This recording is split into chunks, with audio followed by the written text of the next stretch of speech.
Баршаларыңызға сәлем бердім. Бүгін сіздермен бірге жаппасай тамағын әзірлейтін боламыз. Бізбен бірге жасап көріңіздер. Ол үшін ең алдымен қазанымызға сұйық майымызды құйып аламыз. Сөйтіп үстіне етімізді бәрін осылай төрт-бұрышты етіп турап алдым. Оны қуырып аламыз. Қуырғаннан кейін үстіне пиязымызды салып, оны да қуырып аламыз. Енді сәбізімізді салдық. Оны да барлық көкөністерімізді 1-2 минуттан қуырып аламыз. Міне тәтті бұрышымызды және капустамызды салып қуырдым. Енді оның үстіне қызанағымызды салып, оны да 1-2 минут қуырып аламыз.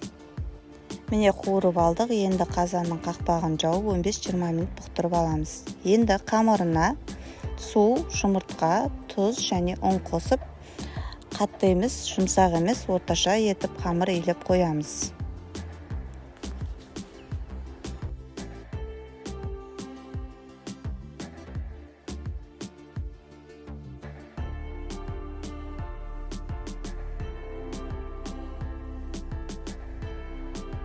Енді қазанымызды 1-2 араластырып жіберіп, сөйтіп картоплымызды саламыз. Оны да жақсылап араластырып, үстіне дәміне қарай тұз, приправаларымызды салып, араластырып, қайтадан 5 минут бетін жауып қоя тұрамыз. Енді міне қамырымызды алып, жұп-жұқа етіп жайып аламыз. Біздің каналымызға тіркеліп кетіңіздер. Лайк, комментарий жаза отырыңыздар.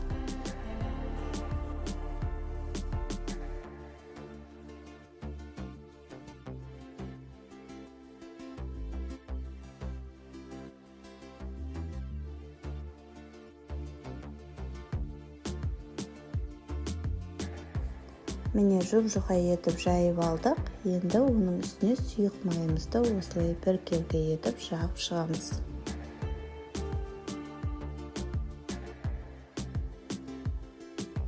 Міне жағып алдық. Енді осы видеодағыдай етіп бөліктерге бөліп аламыз.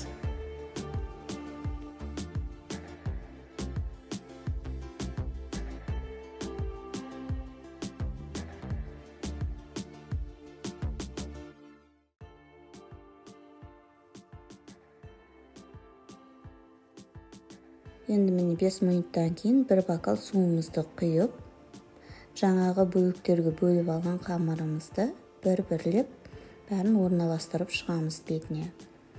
Осы тамағымыз, осы қамырларымыз бумен пісіп шығады.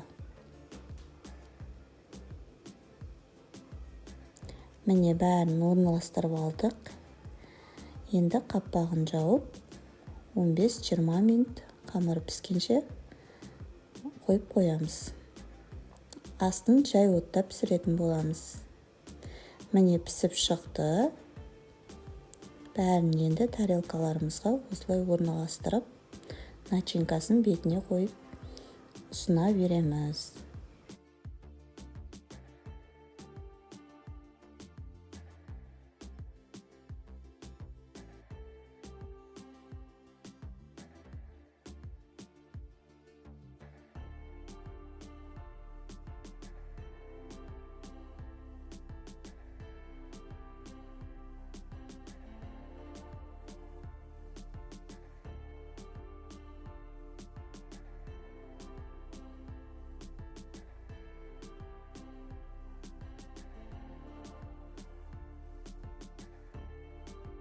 Міне біздің жаппасайымыз дайын болды. Өте дәмді, керемет болып шықты.